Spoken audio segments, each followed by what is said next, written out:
Good morning students. I am Ikram Muhammad. Welcomes you in this video. Students, I have told you about the chapter of your textbook, chapter number 2.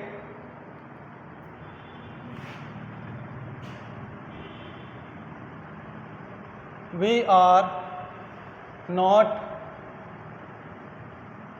afraid to die if we can all be together.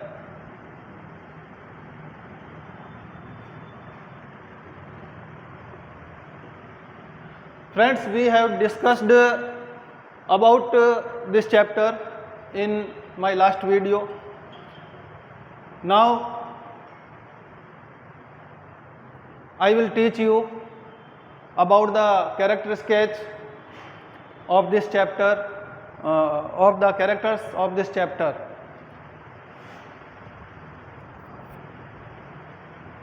Friends, we will understand the brief summary of this lesson.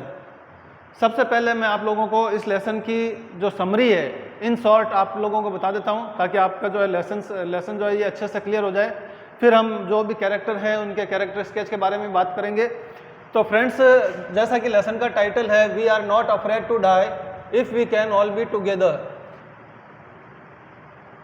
Afraid मतलब होता है डर, means भय। Die means मरना। हमें मरने से डर नहीं लगेगा, हम मरने से नहीं डरते अगर हम सभी साथ साथ रहें। इस लेसन में लेखक ने, मैंने आप लोगों को बताया था पिछले वीडियो में भी कि सी जर्नी के बारे में बात हो रही है।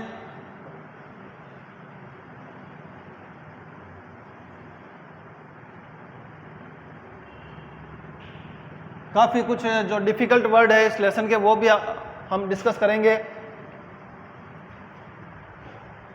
तो सबसे पहले जैसा कि मैंने आप लोगों को पिछले वीडियो में बताया था कि इस लेसन में इस ऐसे में कैरेक्टर्स कौन कौन हैं। नरेटर,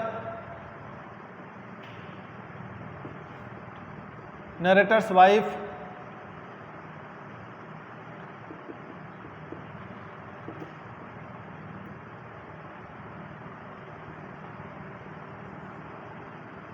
सुजैन, narrator's daughter,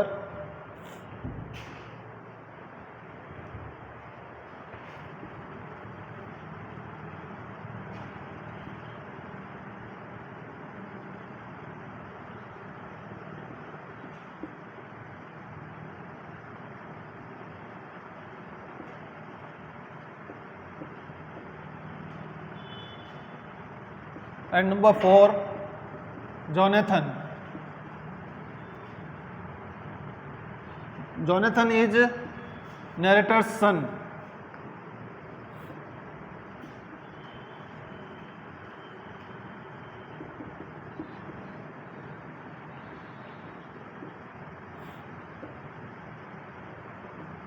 तो फ्रेंड्स, हमने पिछले वीडियो में बात की थी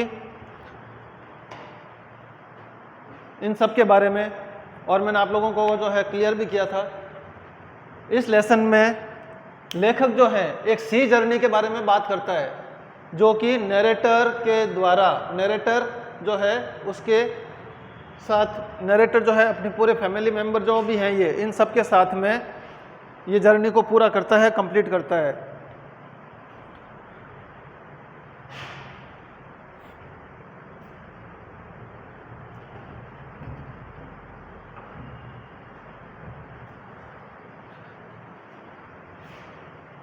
अब जो सी जर्नी है वो फुल ऑफ चैलेंज, चुनौतियों से भरी हुई है।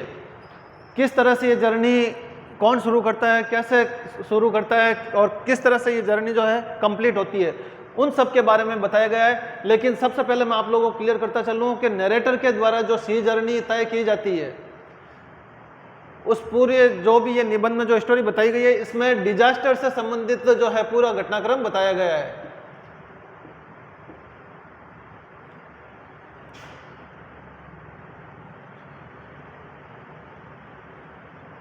कितना चुनौतियों का सामना करना पड़ता है, कितना उनको डिजास्टर होता है, इसके बारे में जो है सब कुछ बताया गया है। तो बात करते हैं हम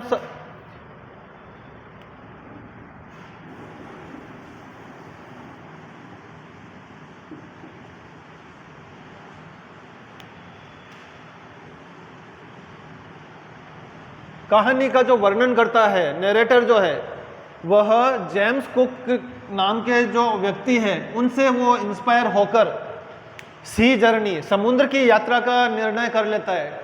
वह भी समुद्र की यात्रा करने का निश्चय कर लेता है और उस समुद्री यात्रा में उसे और उसके जो भी साथ में मेंबर्स है, क्रू मेंबर्स है, फैमिली मेंबर्स है, उनको कितना मतलब डिजास्टर सहना पड़ता है, कितना विपदाओं का सामना करना पड़ता है, कितनी चुनौतियों का सामना करना पड़ता है और अंत में वो किस तरह से अपना पूरा जो है ये वॉयज कंप्लीट कर लेते हैं। वॉयज मीन्स जर्नी, समुद्री यात्रा। इस सब के बारे में जो है इसमें बताया गया है, इस पूरे घटनाक्रम में, इस पूरे निबंध में, इस पूरी कहानी में ये बताया गया है। तो बात कर रहे थे हम जेम्स कुक की। नरेटर जो है जेम्स कुक नाम के कोई व्यक्ति थे, कैप्टन थे,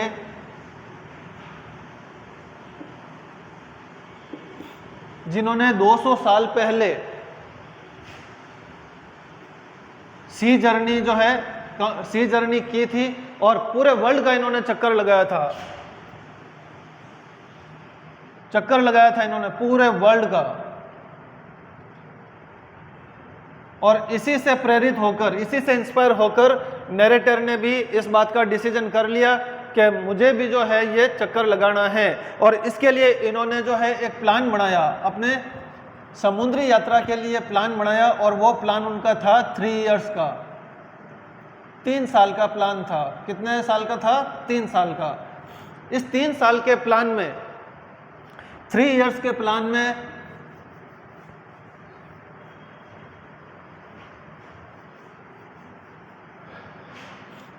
three years plan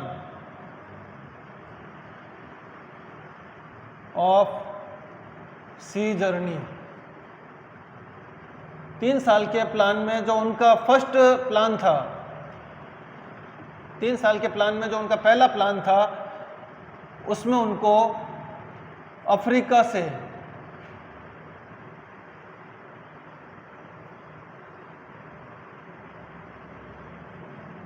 Cape Town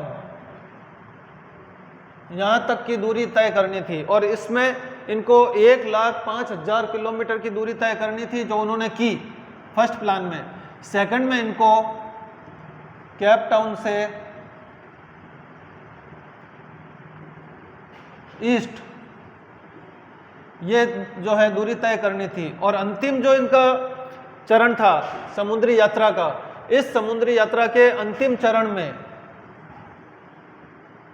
इनको अंत में यहां पहुंचना था, जिसका नाम था आइल एम्स्टर्डम। एक आइसलैंड था, आइसलैंड था एक, जिसका नाम था, एक आइसलैंड था जिसका नाम था आइल एम्स्टर्डम। वहां तक इनको पहुंचना था। लेकिन उससे पहले ही जो सेकंड नंबर जो इनका चरण था, जो सेकंड नंबर का जो प्लान था, इसमें इनको बहुत ज्यादा विपदाओं का सामना करना पड़ा। फेस्ड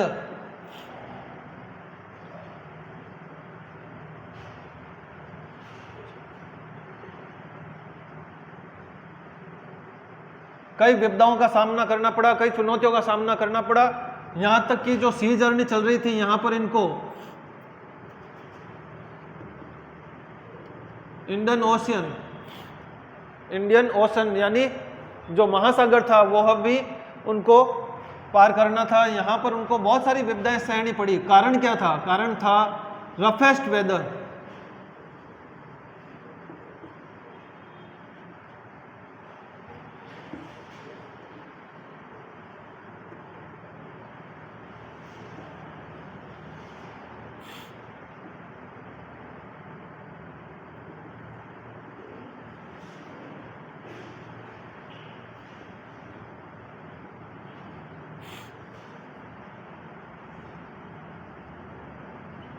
अब हम जल्दी से डिस्कस कर लेते हैं इसकी जो ट्रांसलेशन है उसके बारे में, कि जब इन्होंने अपनी यात्रा शुरू की तो यात्रा के लिए मैंने आपको पिछले वीडियो में बता दिया था कि इन्होंने अपना खुद का एक जो है बोट बनाया था जिसका नाम इन्होंने वेव वॉकर रखा था। और वेव वॉकर जो है बहुत ही प्रोफेशनली बिल्ट था, यानी बहुत ही कुशल तरीके से इन्होंने बनाया था। रफेस्ट वेदर के लिए ही इन्होंने बनाया था, जिसको वह टाइम टू टाइम आसपास जो है वह जाकर रफेस्ट वेदर में इसको चेक करते रहते थे, टेस्ट करते रहते थे। 23 मीटर लंबा था ये और 30 टन वजन वाला था। इसके अलावा जब इन्होंने यात्रा की तो सेकंड चरण में, जैसा कि मैंने अभी आप लोगों को बताया कि फर्स्ट चरण जैसे ही इन्होंने पार किया और आगे बढ़े तो रफेस्ट वेदर जो है वहां से शुरू हो गया। थंडर स्टॉर्म आने शुरू हो गए, बड़े बड़े तूफान, भयंकर टेरिबली थंडर स्टॉर्म आने शुरू हो गए। और इसके साथ ही ह्यूज वेव्स, जो ऊंची ऊंची लहरें आई थी, उन्होंने उन लहरों ने, लेखक जो वर्णन करता थे उनके बोट को, जो बहुत ही हालांकि अच्छे तरीके से बनाया गया था, लेकिन फिर भी वो लहरें जो आई थी, लहरों की गति इतनी तेज थी कि उस लहरों की गति ने नरेटर के बोट को पूरा जो है वो हिला दिया। वो समुद्र का पानी जो है पूरा उसमें बोट में भर गया। साथ में जो क्रू मैन थे वे लगातार वर्णनकर्ता की हेल्प कर रहे थे, बोट से पानी निकाल रहे थे, लेकिन इससे कोई ज़्यादा फर्क नहीं पड़ रहा था। यहाँ तक कि जो साथ में और मेंबर्स जो थे, फैमिली मेंबर्स, वे भी लगातार मदद किए जा रहे थे। लेकिन लेखक जो थे वो हार मानने वालों में से नहीं थे। जो ही वे आगे बढ़ रहे थे तो ऐसा लग रहा था कि एक भयंकर सा क्लाउड जो है, बहुत ही अंधकार से भरा हुआ जो है एक बड़ा सा बादल जो है उनके वर्णन करता हुआ ऐसा महसूस हुआ उनके बिल्कुल नज़दीक है।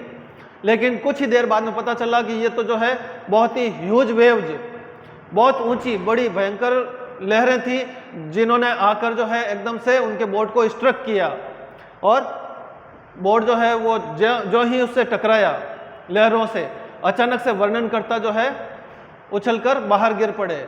जैसे तैसे उन्होंने अपने आप को संभाला और वापस जो है अपने आप को बैलेंस करते हुए बोट में आए और फिर इस तरह से वो आगे बढ़ते रहे। लहरों ने जो है इतना भयंकर रूप से डिजास्टर किया कि जो नरेटर्स की जो पुत्री थी, इनके सिर में जो है बहुत ज़्यादा चोट पहुंची, बैडली इंजर्ड हो गई, वो क्रिटिकली इंजर्ड हो गई थी, जिससे उनकी आंखों में भी सूजन आ गई थी। लेकिन फिर भी इनमें से किसी ने भी हार नहीं मानी। नरेटर की जो पत्नी थी उन्होंने भी उनको मॉरल सपोर्ट दिया, पति को, और पूरे जो साथ में मेंबर्स थे उन सबको सपोर्ट दिया, सहारा दिया। सभी लोग जो है बहादुरों की तरह जो है अपने इस योजना को पार करते रहे। तो इस तरह से जो है फ्रेंड्स ये पूरी घटना चलती है। अब हम बात करते हैं कैरेक्टर स्केच की।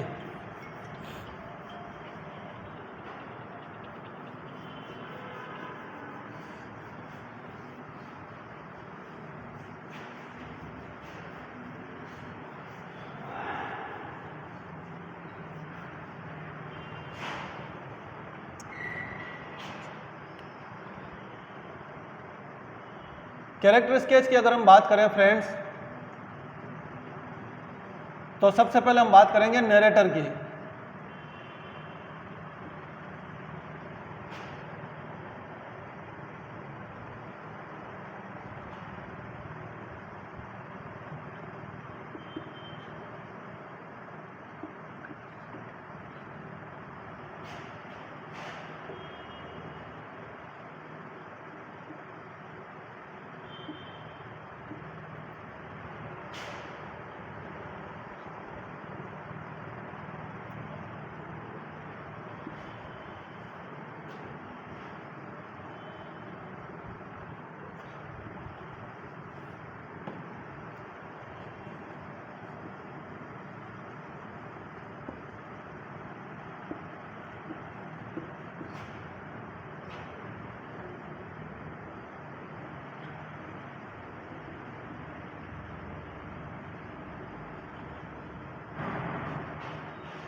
तो स्टूडेंट्स ये है character sketch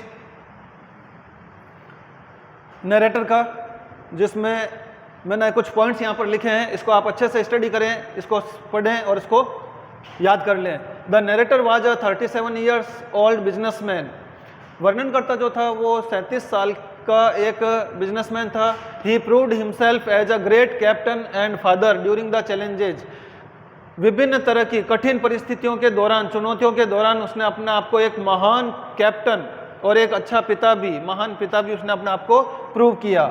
it won't be wrong to say that, और यह कहना गलत भी नहीं होगा कि all lives could be saved, कि जो भी जीवन थे, बोट पर जो भी जीवन थे, कुड बी सेव्ड, उन्हें बचाया जा सका। किस कारण? Just because of his seafaring skills, केवल उनकी समुद्री यात्राओं का जो कुशलताएं थी, नरेटर में जो समुद्री यात्रा से संबंधित जो स्किल्स थी, केवल उसके कारण ही बोट पर जितनी भी जीवन थे उन सबको बचाया जा सका। और एट लास्ट जो है, लास्ट पॉइंट मैंने लिखा, he was inspired by James Cook. वर्णनकर्ता जो है वो जेम्स कुक से बहुत ज़्यादा प्रेरित थे। तो इस तरह से फ्रेंड्स आप ये कैरेक्टर स्केच अच्छे से लर्न कर लेंगे। Next character sketch,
Mary was the wife of the narrator.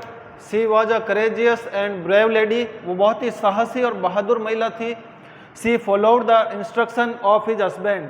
उसने अपने पति के निर्देशों का अनुसरण भी किया। सारे इंस्ट्रक्शन जो थे नरेटर के, उन सब इंस्ट्रक्शंस को उसने फॉलो किया। And she gave emotional support to the narrator. और साथ ही उसने जो है नरेटर को इमोशनल सपोर्ट भी प्रदान किया। तो ये थे फ्रेंड्स मेन कैरेक्टर जो थे नरेटर और मेरी, उनके कैरेक्टर स्केच।